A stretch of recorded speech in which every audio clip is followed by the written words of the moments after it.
Hello, hello. This is Alex Burkett, and you are listening to the Long Game Podcast. This episode is part of our Kitchen Side series, where we show you the behind-the-scenes discussions, brainstorms, and decision-making processes that happen at our content marketing agency, Omniscient Digital. In this episode, Omniscient's content and growth marketer, Carissa Barcelo, interviews me and my co-founder, Ali Decker, about the role of the content marketing strategist. What does the content marketing strategist actually do all day? How do they fit into the broader content program and the broader marketing organization at that? What makes an effective content marketing strategist versus an ineffective one? We cover these questions and much more in the following episode. I hope you enjoy this episode of the Long Game Podcast.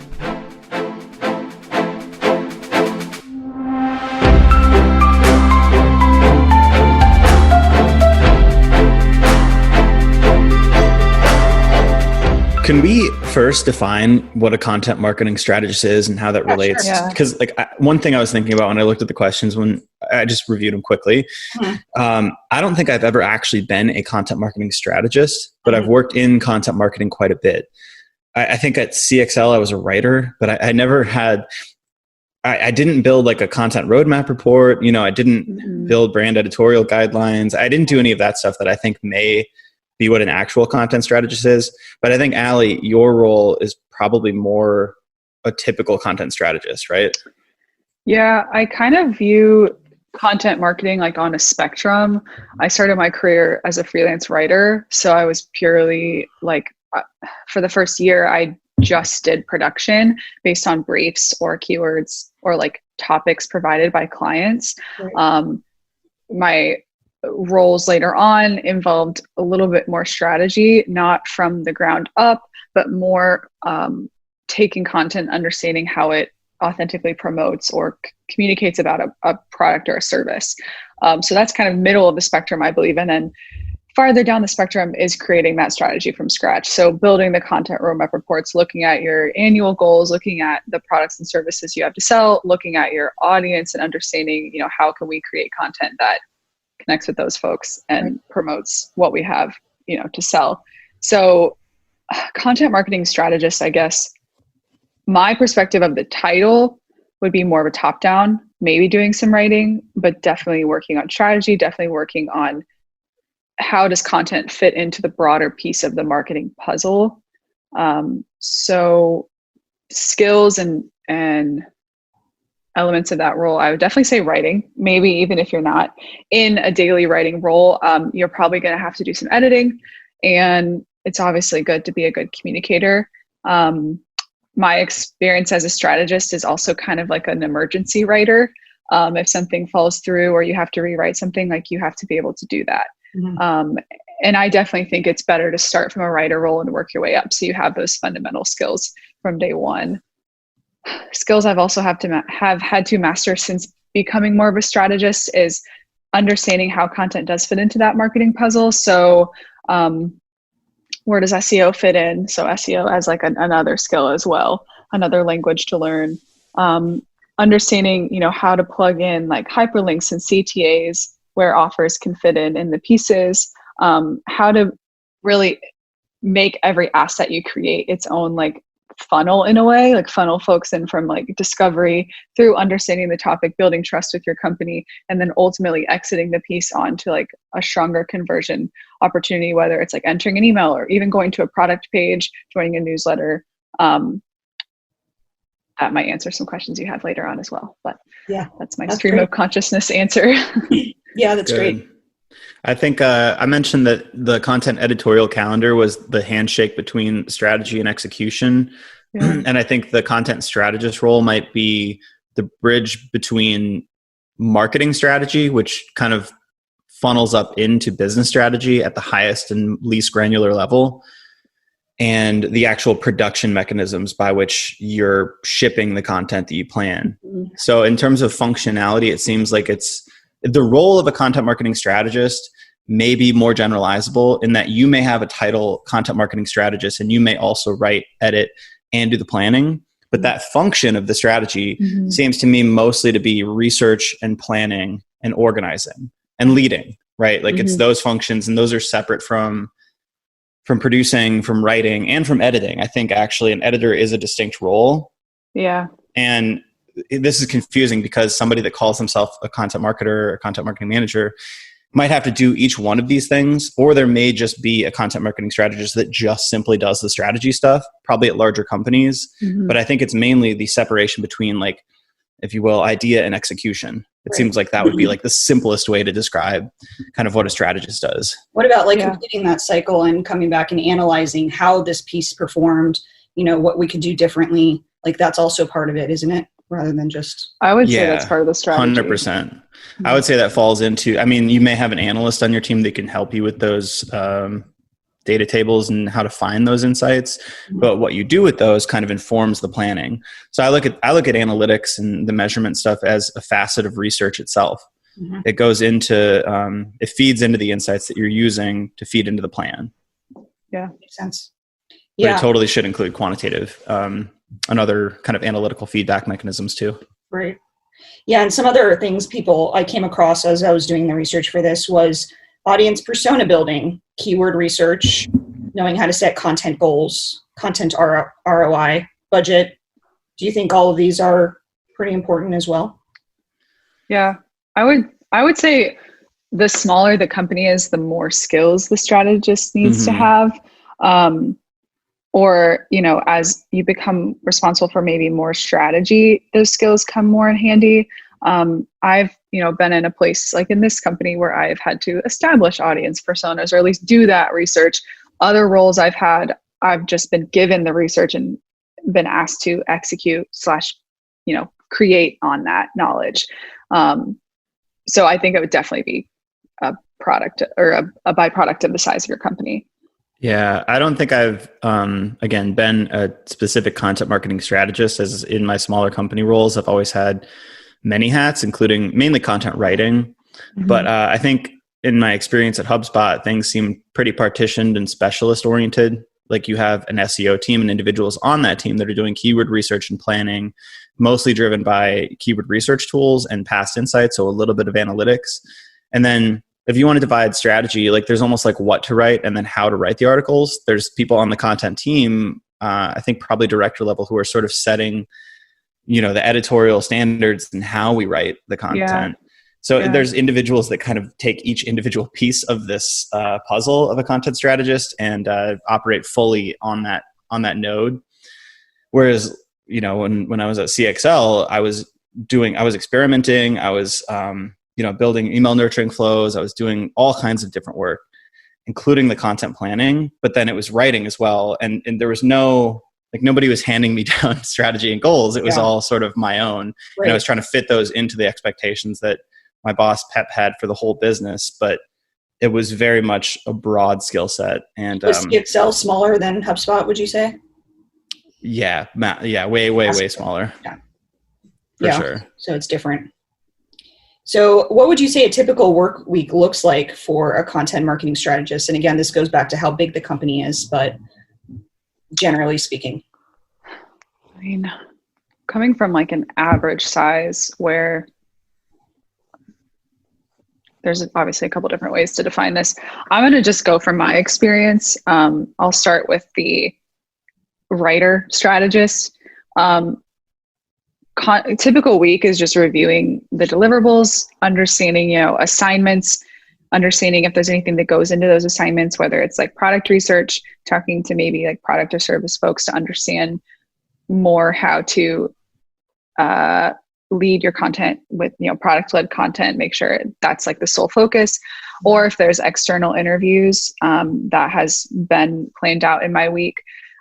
Basically all the factors that go into like really high quality execution and production.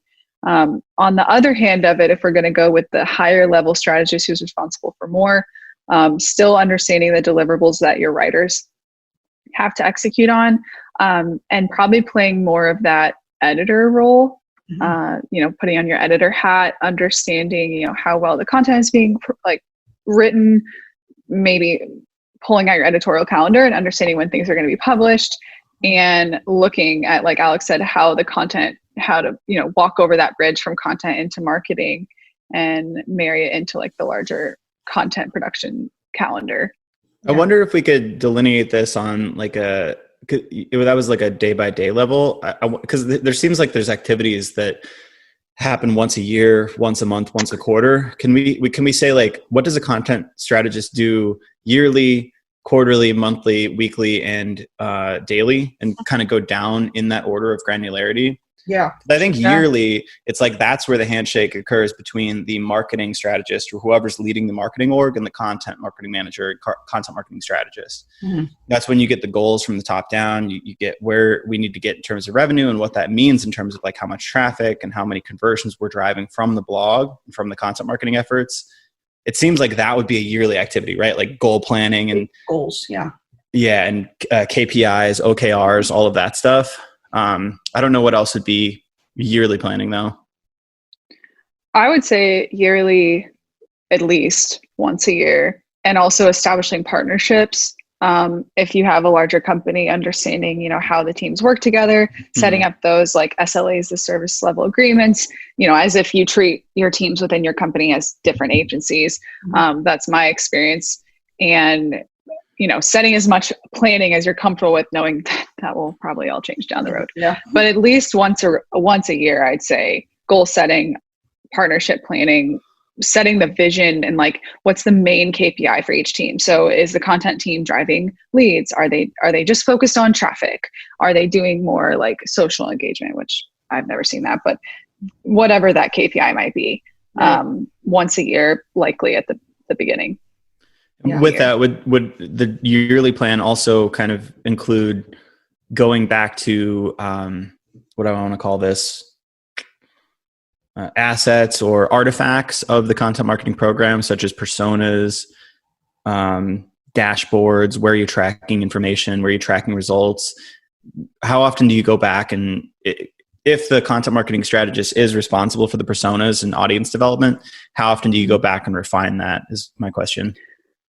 I would say, again, at least once a year, do like workflow review, analytics like review, not of the numbers, but how you collect them, the KPIs that you set, the personas that you speak to. That's, I would say, a yearly review process too. Maybe like end of the year is the review, and the goal setting in the beginning of the year is like, let's hit the ground running kind of thing. Yeah. So I would say like December, about right now, is when all that stuff is being reviewed and maybe reset or restructured for the new year. I would say too, not always is the content strategist in charge of the personas. Again, it's really dependent on the size of the company. Yeah. But that bridge can also be built between marketing and product, depending again on the size of the company. So that's another like partnership understanding that happens about once a year. Because sometimes it's the product folks that set those personas, or at least like the basis of them, and maybe the marketing folks like flesh it out for more of like a story. Right. That's another relationship I've seen as well. Mm-hmm.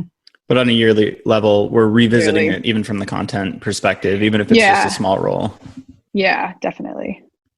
And then is there anything else yearly? Because then quarterly, I can imagine a lot of different things. I know with our agency, we do quarterly roadmap planning, typically building out the content editorial calendar, the content roadmap report, the actual what the hell are we writing question, and filling out like the insights and kind of reviewing the last quarter. So it's kind of a, you've got your high level KPIs and leadership alignment in the yearly stage. And then you're a little bit more granular. You're operating on that plan. You're trying to hit your yearly goals, and you're figuring out quarter by quarter what we need to do to get to those. Right. Yeah. I think that's manageable. Yeah. Quarterly is definitely more like topic planning. Whether it's like a big batch of keyword research happens every quarter, understanding maybe what your pillars might be and breaking down the specific cluster pieces, or, the individual topic pieces. I've seen quarterly sprints. So like whoever's writing the pieces have the whole quarter to write that. And that's when the calendars are scheduled out. So if you have like a January, February, March sprint, then by March, the content strategist will take all the pieces written and schedule them out for the following 3 months. So it's kind of like you're batching every quarter. I've also seen that done monthly. Depends on, I think, how big your roadmap report is, how many writers you have to work on those things. Another thing for yearly, to go back to that, I would definitely say budgeting, depending on like how you produce your content. If you have like a freelancer budget or a hiring budget, or like an outsourcing for design or editing, or however you do the operation side of things, that's definitely an annual, in my experience, usually a year ahead. Yeah. I'm also now thinking like it'd be interesting to map what tools you would use at these different stages, yearly, monthly, quarterly, etc. And in the yearly phase, I'm imagining SWOT analysis, personas, competitive analysis, headcount. Those would be your main tools at that stage. And then quarterly, you've got content roadmap reports, editorial calendars, quarterly reviews, analytics. Yeah.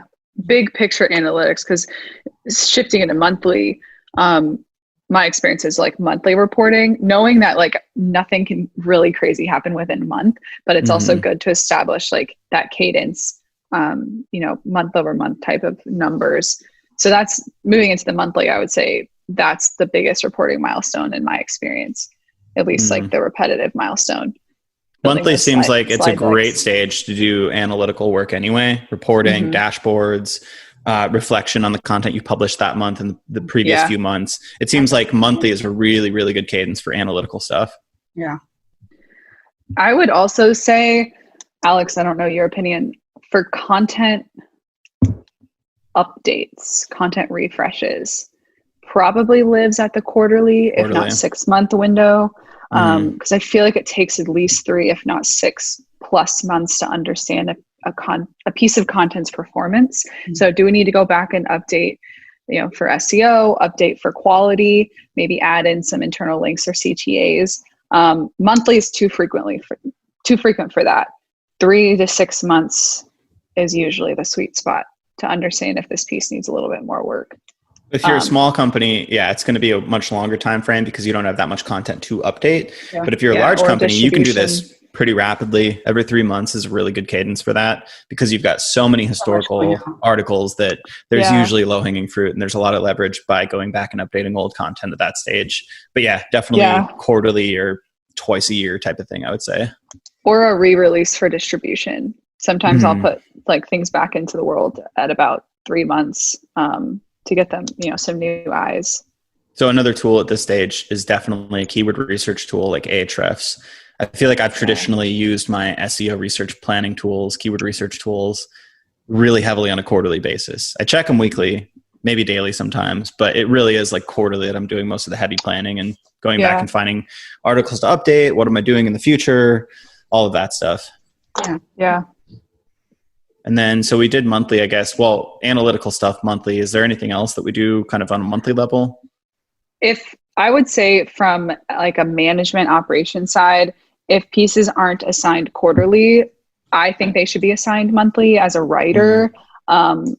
Knowing what I have to tackle by month is nice just to be able to build out the big picture. Weekly is obviously the least amount of time you should give a writer. Depending on how many days they typically can turn something around. But I like monthly, if not quarterly, assignment cadences. Just knowing like if you use Asana or Trello or Notion, like here's what I've got for the month. And obviously you don't wait till the end to produce everything, but at least you can move cards along the board or move them down the calendar enough time on a month to month. Yeah. That's so assignments by month. Assigning writers is monthly. It kind of blends between monthly and quarterly in a way. Like you could go past a month, but it's generally in that time frame of like 4 to 8 weeks out. Usually, it typically aligns, I would say, with keyword research or like maybe CRR planning. So if I'm building our content roadmap report on a quarterly basis and I build out all of the specs for each piece, I'll probably assign those pieces as well. Maybe I won't communicate the assignments until the month of, but as a strategist manager, if I put on my manager hat, I'll typically assign them as I build out the briefs. Yeah, this is the hard part too that I was kind of discussing before is like a content strategist is almost always a manager and an editor, but I think those are distinct roles. So we'll just kind of create this amalgamation of what a normal content strategist is. Because I think just the strategy hat is very specific stuff, and that's a lot of the yearly, quarterly stuff. And now as we're moving down towards monthly, weekly, and daily, I think it's going to become a lot more editing, managing, assigning, and all of the kind of content marketing manager things that it's typically like a content marketing manager is the strategist in the real world. Right. So I guess like going further down granularly on a weekly level, if you have a content team, there's definitely management tasks such as one-on-ones, reviews. We use 15.5 with Omniscient. What else is weekly? If you do any like not sprint planning, but you do daily stand-ups, figure out who's writing what, if there's any blockers, if there's anybody you need to interview that you can't get access to, if there's any delays in publication, if there's an article that was just submitted from a guest writer and you want to publish it now, it's kind of it's getting more to the day-to-day and flexible operations, I think. I would say too, going back to the content calendar conversation we had about making those in the moment judgment calls, like shifting a date, that probably happens on a weekly basis too. Like if you look at your week to come, your 5 days of content that are on the schedule, but you have a guest post that came in, you're like, I want to get this out on Wednesday. You make that call probably on that Monday, and you're like, I'm going to shift these days of publications, and this is my new schedule for the week. So I'd say those judgment calls come on a weekly basis, maybe monthly, but some of that content does come in semi last minute. So I'd say that that's made on a weekly basis. What are when you wake up on a Monday morning, Allie, what do you usually look at for your upcoming week, or what are the big rocks that show up repetitively? I look at my email. I would look at probably Asana. I use a notebook. It doesn't always look very pretty. I would say Asana for our company to see what's going on. And for my other job, we use Trello. I also sometimes schedule out my assignments like on the calendar. If I need to like set a deadline for something, I'll just put like, this is due today. Yeah. Do it at like 8 a.m. An 8 a.m. event. Do you plan out when you're going to be, because you write, you plan, you edit, you do all of these things. Do you plan days and times where you're going to edit or write or do anything to specific articles? Like, do you say Wednesday morning, I'm writing this article on how to measure customer satisfaction. And then Thursday afternoon, I'm editing Sarah's article on whatever. Is it that granular, or? I would love to be able to time block like that. But I feel like my identity as a writer is so wrapped up in like it's like a very not emotional, but like I have to do what I feel like doing in the moment, knowing that it hinges on like, I just don't feel like writing right now. Yeah. And I know if I write something, I'm going to have to rewrite it later. Yeah. I think I've gotten to know myself to that point that outside of meetings and time blocking edits for the client deliverables, I tend to not schedule anything else. I've been adopting now the Deep Work Wednesdays, like we talked about on the podcast. So it's highly likely I will write that day because I don't have to context switch between meetings. But no, I do not schedule out my pieces. As much as I would love to do that, I admire people who can do that. Yeah. No, I don't do that either. I hit when inspiration hits. That's when I go typically with writing. Yeah. But do you create a to-do list of, like the articles you need to edit, the ones you need to write, all of that stuff beginning of the week? Is that a weekly thing or is that more of a daily thing? I do thing? That daily. I rewrite my to-do list daily, even if it's just repeating what's on the page prior. So I know that like this day I have to get, well, ideally all these things done. Sometimes they roll over. But yeah, that's a daily thing for me because things pop up every day and meetings pop up. And sometimes as much as I want to write a piece, I can't, or it's not coming to me or something. So I'll just roll it over to the next day's to-do list. Yeah, it seems like there's a big delineation between weekly and daily, which is very in the moment, granular. You're looking a little bit ahead and shifting pieces around, but it's largely you are operating and executing. And then between that and monthly, yearly, quarterly, which is much more of the typical strategy, the planning, the coordination. There's a little gulf between those two, but the content strategist typically has to have one foot in both worlds. Yeah, I would say to strategists who also write, it's even more important than ever to protect your time because you are responsible for so many more so much more context switching, essentially. Like in my role, I do some writing, but now that I'm doing more managing and hiring and editing, even editing and writing take different parts of my brain. Right. So I try to not do as much writing, knowing that it's like taking cinder blocks and moving them. Like if I can just focus on one thing for a day, it won't be as like much mental heavy lifting. And it affects like my writing quality. So I'd say if you're a strategist, like at a small company and you're responsible for like, picking up new content all the time, or maybe you have to outsource an agency, try to focus on like one thing or the other, or protect your time and dedicate certain days to writing. Yeah, that's super important. Real quick point on that, just to throw this in. David Cadavy, we just talked to on the podcast, has a book called Mind Management, Not Time Management. And I'm about 20 pages away from finishing it. And it's been one of my favorite productivity books. Wow. But I think especially for creatives and especially for this content marketing strategist role, there's an interesting concept of, well, there's kind of two concepts that relate to each other. There's the 4 stages of creativity, and then the 7 creative mental states that David walks through. And he makes the point that you should separate those. So the 4 stages of creativity, I believe it's preparation, incubation, illumination, and verification. So preparation is going to be research, possibly exploration. Incubation is going to be, when you go for a walk, when you sleep, when you take a shower, when you're not consciously focused on the problem at hand. Illumination is going to be the writing, the ideation, the generation phase. And verification is sort of editing and convergent thinking and bringing that into a real world pragmatic framework. But you shouldn't actually blend any of those 2 stages together. So when you're writing, when you're illuminating, you shouldn't also be researching, and you shouldn't also be editing. Really? Wow. It's like trying to partition that time off and give yourself as much space for that task at hand helps, because your brain is in a certain state, I guess. Yeah. So I love that book for creatives, but I highly recommend it. Yeah, it's on Amazon for sure. That's awesome.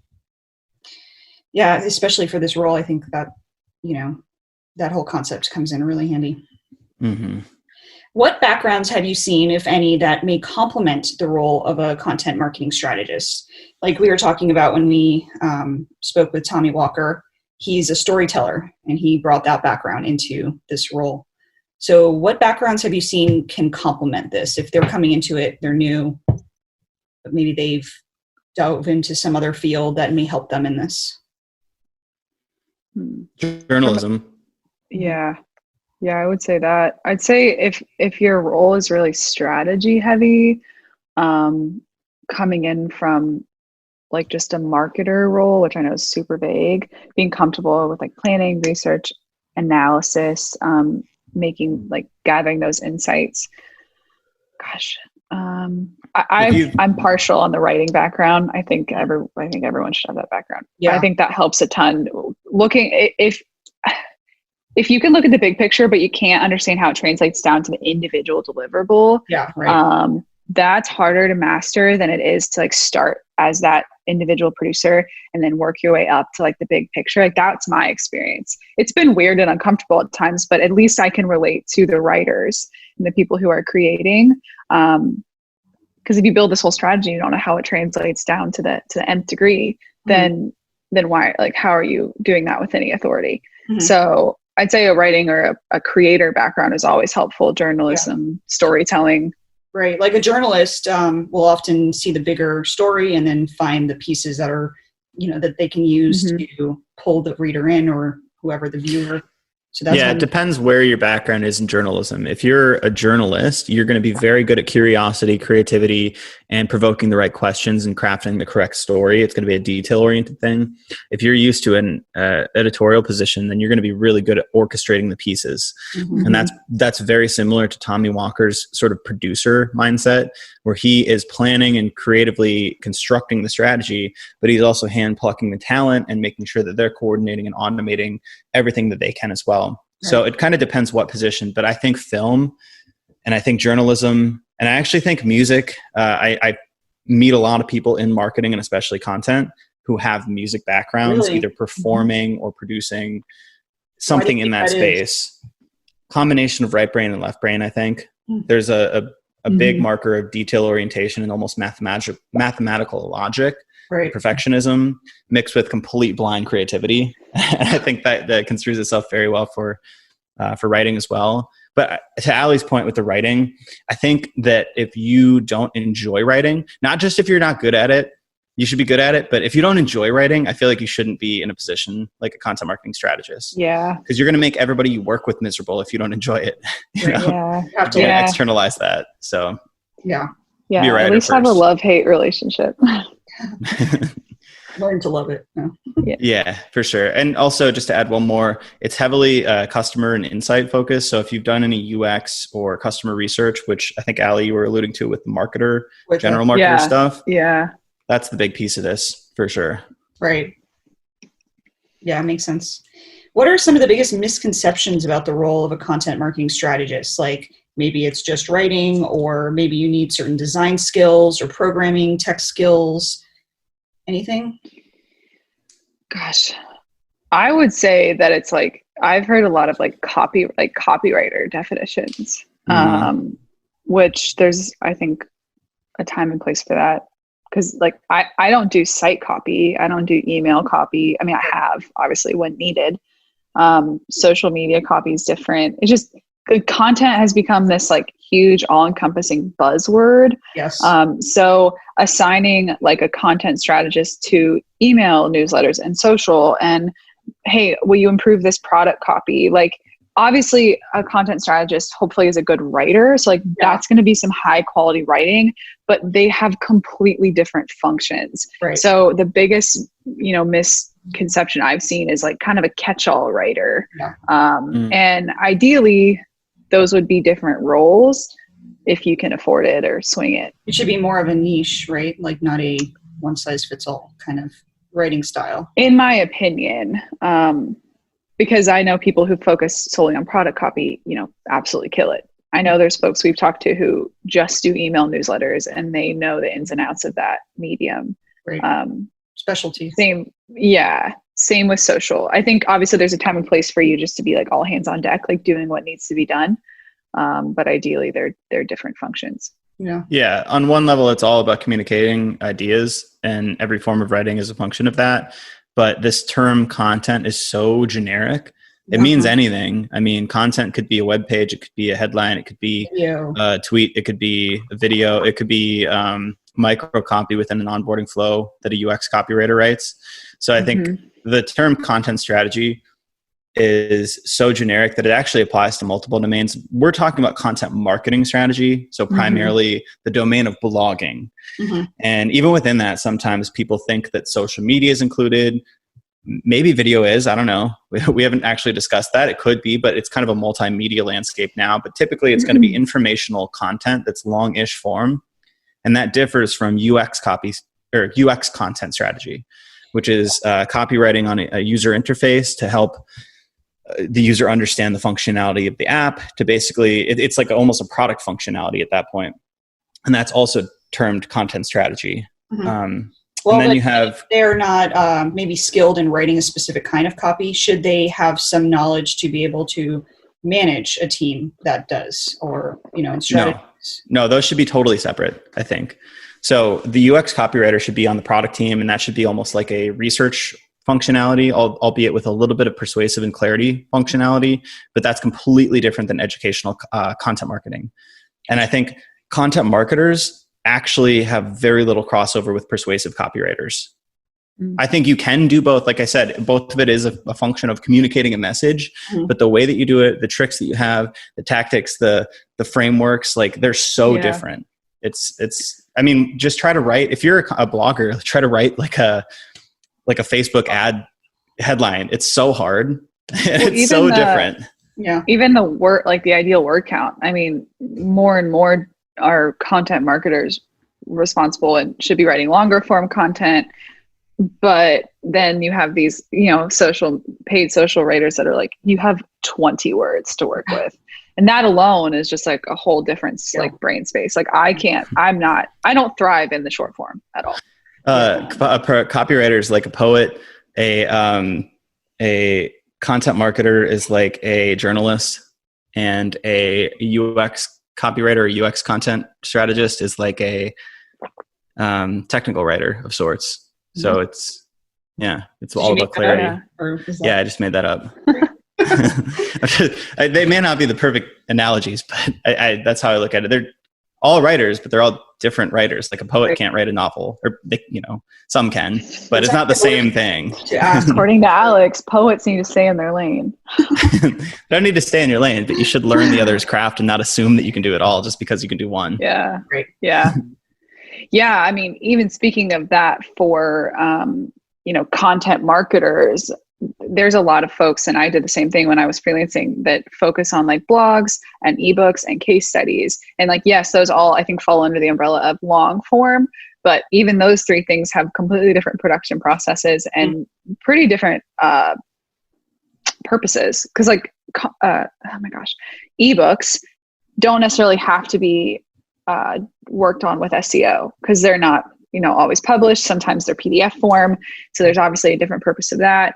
Case studies, there's lots of interview, a lot more journalistic influence. So there are writers I've seen that can do all three very well. Yeah. But if we're really talking about like leaning into your craft and leaning into like what you're really good at, maybe what you can do for your company or like what you can strategize on, even those can sometimes have completely different roles. Yeah, absolutely. Like I write case studies and, it was first, okay, I want to be a writer in the B2B space. Okay. What specifically, Then you hone in on case studies because I thought, oh, that's interesting, interviewing people and then, using that information it could be used as a sales tool. It could be used for many purposes.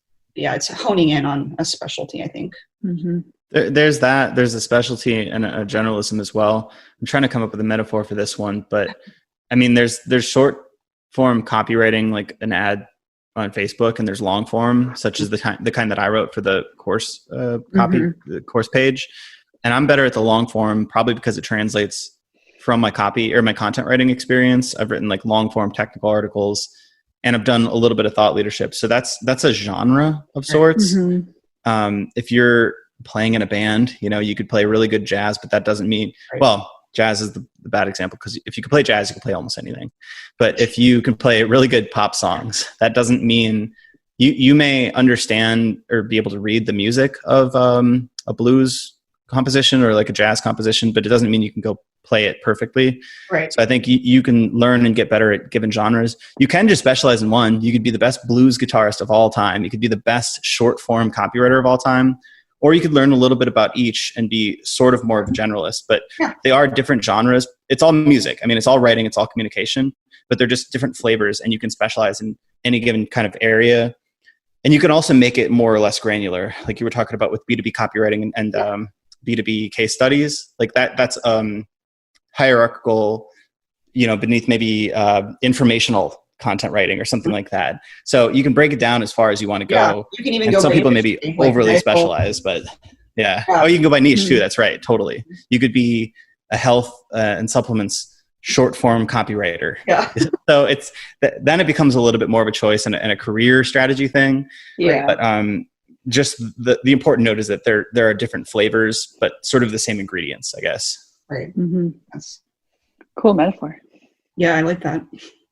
Working on it. So what are the biggest mistakes you see content marketing strategists make in their work or strategy? Like maybe over relying on their gut feeling versus, the actual data, or micromanaging.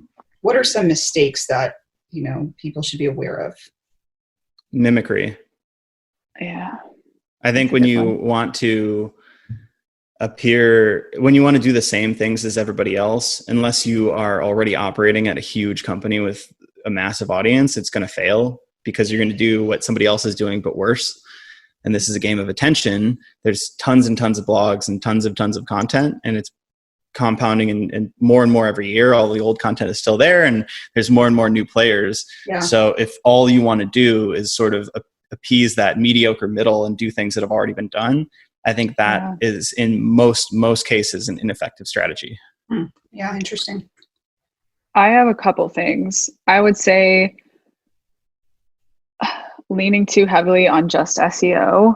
That's a really specific mistake, but it's kind of one of my pet peeves because there is just so many different ways to tell stories and reach people.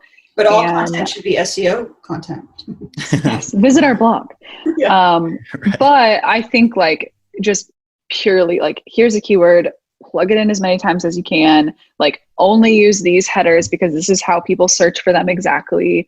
And on the flip side, only tracking progress or success through organic traffic. I think there's also so many different ways to distribute and be discovered and build trust and affinity with your audience. Obviously, like SEO and organic traffic, in the same vein as what you said, Alex, about like following suit with what's just like the masses. It's easy to feel like you're doing the right thing because everyone else is doing it. And it's relatively simple to like track just by numbers and analytics and like, oh, we have 1,000 viewers. This is great. Next month we have 2,000. We're doing good. Yeah. That's a really good indicator of success in a certain way. But there are so many other KPIs, other indicators that what we're doing is working. And it really just comes back to, you know, relating content back to products and services and your audience. Like if you're not doing it for those factors or those people, why are you even investing in that? Sure. Secondly, I would say micromanaging, which I saw was on your questions. From a writing perspective, I think that's the toughest part of coming from a writer only role into a strategist, because you are used to being the person, these are my words, this is my piece. Right. So not having as much influence on that and really trusting, you know, different writers and their different processes and coming at a topic in a different way. And, you know, you're still responsible for their work. So you obviously want to have your hand in the pot, but yeah, I would say micromanaging as well, because when you're a strategist, that is also a manager. It's really it's really important that you're also responsible for teaching and coaching. So there's like your teaching hat, working on like training programs, onboarding. You kind of have to shift your focus from like literally the words that are being used to the folks on your team and trusting that they will use the right words. So at a certain point you have to trust them and let go and kind of. Yeah. And put your energy toward like, how can I be a better coach or editor or trainer versus like, how can I be a better writer? That's not necessarily your only responsibility anymore. I have two more kind of related to Allie's, but kind of different maybe. So the first one is actually split into two categories, but it's caring about the wrong things. I think content strategists, anybody can develop pretty strong opinions about the nature of their business and their industry. One facet of that is, I'll start with the one Allie is probably going to disagree with me on. I think content strategists are way overly meticulous and critical and caring about micro stylistic items. And at the expense, it's missing the forest for the trees. So I've had content strategists and editors more so than strategists, I guess, but edit my articles and there's so much red ink on the page, but it's all where my commas are and where my periods are and, you know, misspelled word, whatever, like that type of thing, and nothing about the message itself. And I just think that it's so impolite to correct somebody when you understood the message. So I think that people way underrate the message and way overrate the style. I see. The substance is so much more important. Unless you're writing to writers or editors, then maybe it's like important. But that's my counter. Is it depends on who you're writing to. I think now it's not that you can define your persona all the way down to their grammar preferences. Like there's no way you would know that. But I think that I think that consistency and quality in the message and the communication is really important to like building a cohesive brand image. Like if I read a blog from like someone that I really like and they have like the wrong punctuation or whatever, it's not going to take away from the message. But I think that a good message and a really good style drives the point home even more. For me, maybe it's just because I'm a writer and an editor and I appreciate the detail. Now, if it's a ridiculously poorly written message, but it's done really well, that doesn't compensate for a bad message. So I agree with you there that like, sure, you have your periods in the right place, but like, I don't understand what you're saying to me. You're right. It doesn't make up for that. Okay. So the voice thing, that's what I wanted to hammer on. So it wasn't totally about the grammar and the punctuation, but I think people overrate the value of voice and cohesiveness in their brand identity, because there's a famous study about wine, right? Every wine sommelier, every wine connoisseur thinks they can tell the difference between an expensive wine and a cheap one. But it turns out when they're blindfolded, when they have a blind taste test, they can't do it. They consistently cannot rate quality expensive wines from cheaper ones. And I think the same thing would happen if you removed the logo and the branding and imagery from a website. I don't think you could tell me the difference between an Intercom blog post and a HubSpot one. And, a bunch of different these B2B brands. Yeah. I don't think that would actually be possible. And if you took the byline out and all that stuff, I could be wrong on that, but I think the micro differences in voice, most of the differences aren't, everybody's like, oh, we're entertaining, but also serious. We're educational, but also instructive. Yeah. And it's like, what does that mean? I think that is just such a energy suck overall. Here's my caveat. On the margins, it's incredibly impactful. So if you have a really strong, unique voice, if you're like a Gary Vaynerchuk, then I think leaning on that voice is like the most important thing you could do. But for 95% of people and brands, they don't have that unique of a voice. So you're better off just finding better substance. So it depends. Yeah. Yeah. So you're saying like Intercom and HubSpot have just stripped their writers of all personality because they've established this like singular, like engaging and friendly, but professional. No, I just don't think you could tell the difference between like the two pieces of content if you stripped all identifiers. I don't think the content has that much different of a voice. That's noticeable to the average reader, I guess. So how would you want to define our voice at On Mission then? However you guys want to write your articles. Okay. So we have our own voice, but yeah. And my voice changes piece to piece, like if I'm writing a thought leadership, maybe I'm going to come off as pompous and hyperbolic. And maybe if I'm writing a instructional technical piece, I'm going to come off as precise and exacting. But my voice changes based on the substance. The substance drives it. Interesting. Yeah. This is a strong opinion. So I don't know if this is actually, debatable, but this is a debatable one with the content strategist thing. But I think my opinion is like, generally they can often fall into the trap of caring about things that don't matter that much. And here's my second point where you guys are probably going to agree more so than the stylistic stuff is like traffic is by itself a vanity metric. So I think oftentimes we look at metrics and we just kind of like blindly apply an up and to the right is good mindset to them without actually thinking like, how does this relate to the business and my actual goals of the content program? Yeah. If you just drive a bunch of traffic, that actually doesn't mean anything unless you know more about the context of that traffic. So I think vanity metrics are a big problem and big mistake that not just content strategists, like everybody falls into that trap, essentially. Yeah. So what would you say is a better metric? Well, I mean, it comes down to like what you're selling, how you can attribute it. But I think if you can drive business results, whether that's conversions, whether it's leads, you could potentially tie that downstream further if you're an agency, right?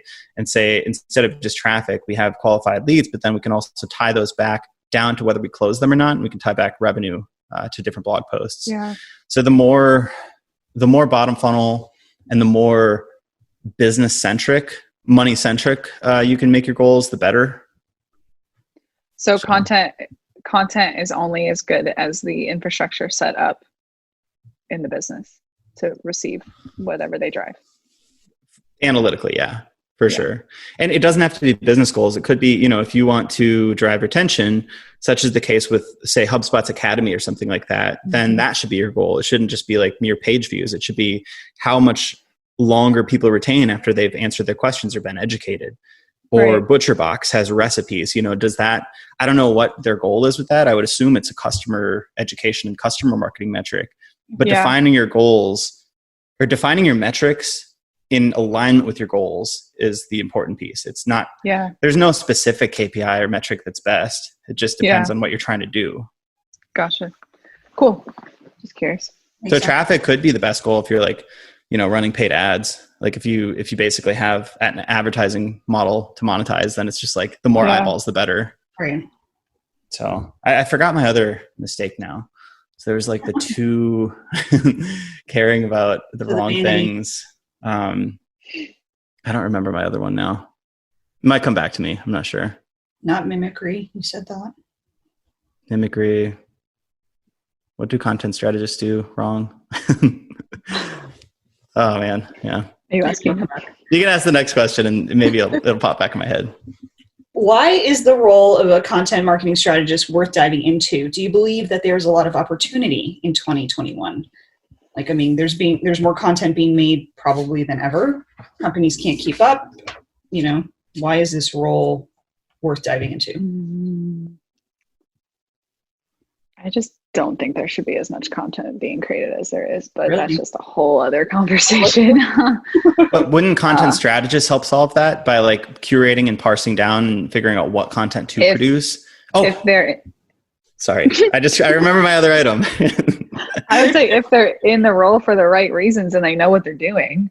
I think that a lot of content strategist roles are kind of just being like tacked on to help like produce as much as possible, as fast as possible. And there's a place for that. Obviously, like we have a goal on mission to just ship as fast as we can, but we're aligned on our goals. We're all good at what we do. And, you know, there's definitely a quality thing baked into what we're doing. We're all preternaturally opposed to putting out shitty content. Yeah. Sometimes I think quantity just takes the cake, which I think is why there's so many open roles. Now, I think that if you're good at what you do and you genuinely like writing, as we've said, then that's a great opportunity to get started. I'd say writing, getting your ideas out there. There's take our course. How about that? That's a good place to get started. Gosh, I don't know. So you think that there's overproduction of content right now? I think everybody thinks they're a creator. I think everyone can be a creator. I'm not trying to like squash anybody's creativity. I just think people start doing before they learn or think. And doing should happen in alignment with thinking. Like writing is thinking. Like as you become a better writer, you become a better thinker. We really need to have a whole other call about this because I just have lots of thoughts. I myself have tried not to overproduce because it can't compensate for like not learning. And I want my learning and my thinking and my reading and my absorbing. I want to be a sponge first. And I want to share what I've only filtered through my own thought process. I want to share the opinions I've taken the time to establish. I think a lot of people put the cart in front of the horse and just want to get out there and get traffic. So they focus on quantity versus quality. Money, yes. And yes, so this was, by the way, 100% my second item that I had forgotten was I believe that content strategists take the easy way out and produce bad content knowingly.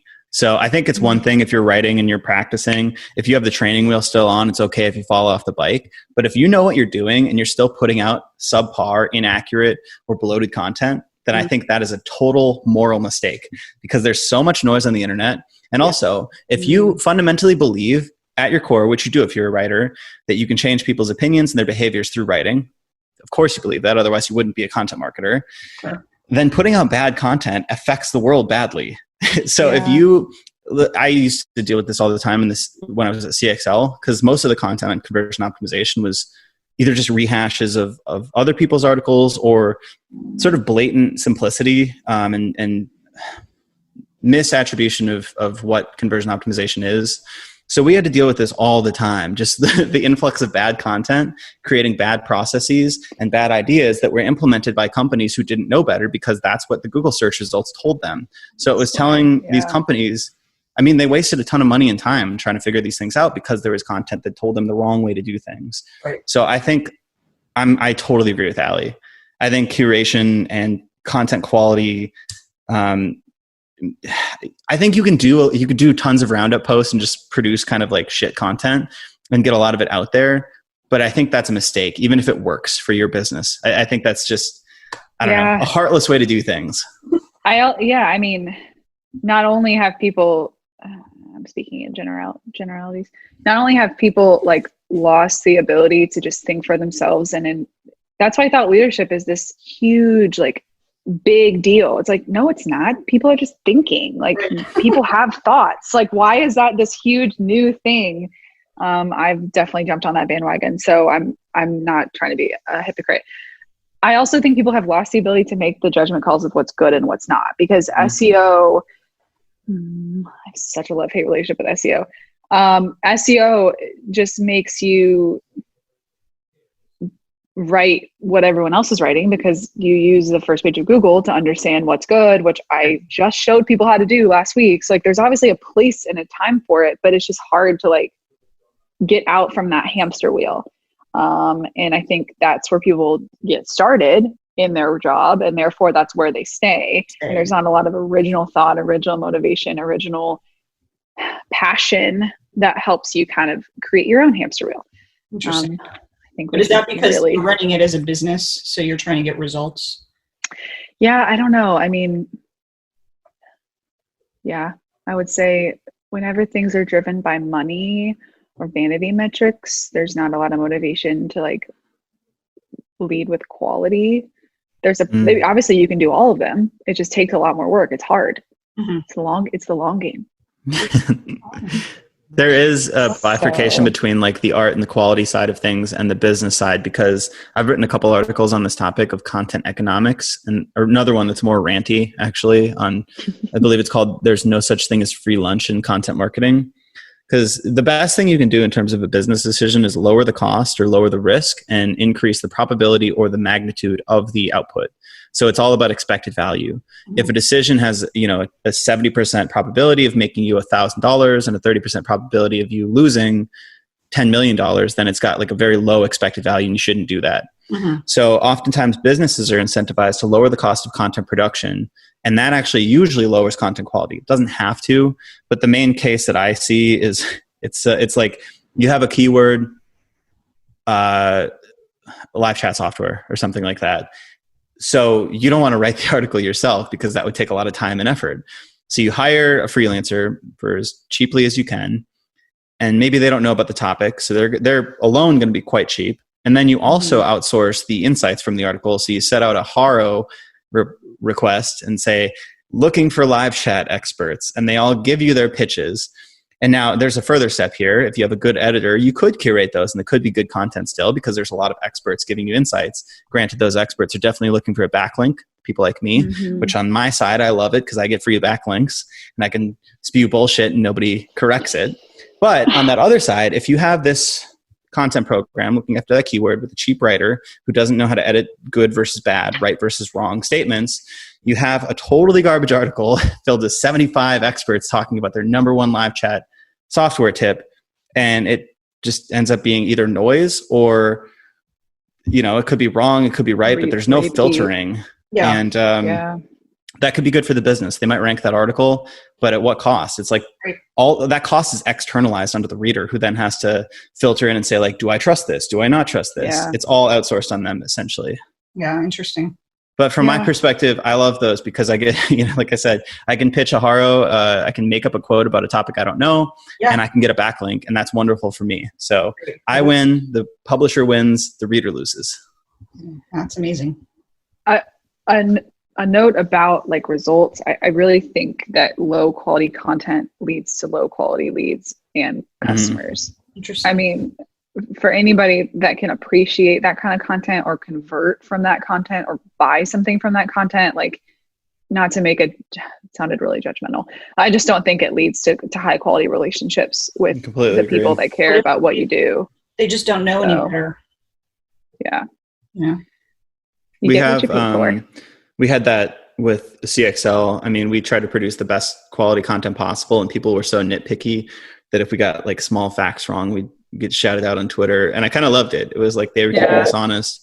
Really? They expected that high quality. Well, you knew they paid attention. Like, you knew that they read what you were writing. They cared about what you had to say, and they trusted you enough to like stick around for what was coming up next. Whereas other people who like skim an article, get to a free download, a free template, or like take away like just the headers if you have a listicle. I mean, I'm speaking from experience. Like, that's what I do I just get what I came for and then leave. Yeah. Like, I don't take the time to notice. I mean, there are like 3 or 4 writers. I don't care what they publish. I'm going to go read it because I love what they write. I think they're amazing. I basically want to be them. So like, I don't care if they're writing about something that's related to me. I want to read every single thing. Yeah. But they only publish like once in a while, and because it's good. To circle back, this is where I actually completely agree with you on the style and brand, the marginal value of that, because there are certain cases where over time and repetition of doing the same strategy, your unique differentiators, such as CXL, people would come to us to read CXL content. And like, you are reading these 3 authors' content because it's their voices. So I think that's where you sort of have to be a little iconoclastic. Or I don't know if there's an ick, or it's just iconoclast. But you have to be unique and different and continue hammering that voice to build up some of that, but it only occurs over time. But at the end of the day, like, you want to put out quality into the world. And I think that's something that most of us can agree on. Yes.